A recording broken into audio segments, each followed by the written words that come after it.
viene Bilbao.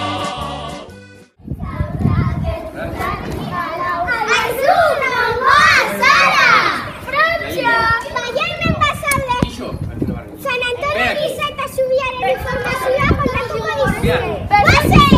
Informazioa? Kaixo, zer da? San Antonioko Zubia. Bai? Nola da? Begira. Eta, noiz eraiki zen? 1318 baino lehen eraiki zuten. Eta nora zinatu zuen? Ernesto Jomene. Eta zergatik izan zen garrantzitsua? Zer lehenengo Zubia izaztu zen pasatzen errepat. Eta bitxikeriren bat dago? Bai, zubi zarra bitzen zioten. Eta non dago? Oro! Ala, zen baita, ez zarek asia egitzen. Hora zoazte? Sartuko izan. Zer bai? Bai?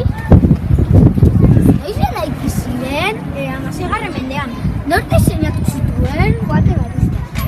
Zergatik izan diren garrantzitsuak? Zergatik irabazi zuten. Eta bitxikeriak daude? Bai, San Anton azpian aztarnak zeuden. Eta nondik dago? Hortik, etorri ondoren. Nor diseinatu zituen Enrique de Plaza, Juan de Garrita eta Juan de Iturrot.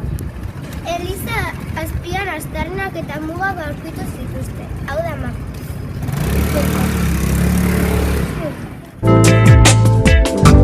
Dena zen grisa eta zurdinez, min bat batako irakanean, irakanean. Denbora pasako da, kantua zara, ez da Casablanca, kupeti izango.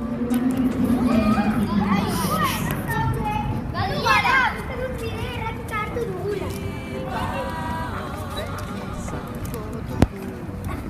Aizu, zudak izan nahi. Bai, San Anton Elizan zaudete. Eta hortik San Anton Zubia dago.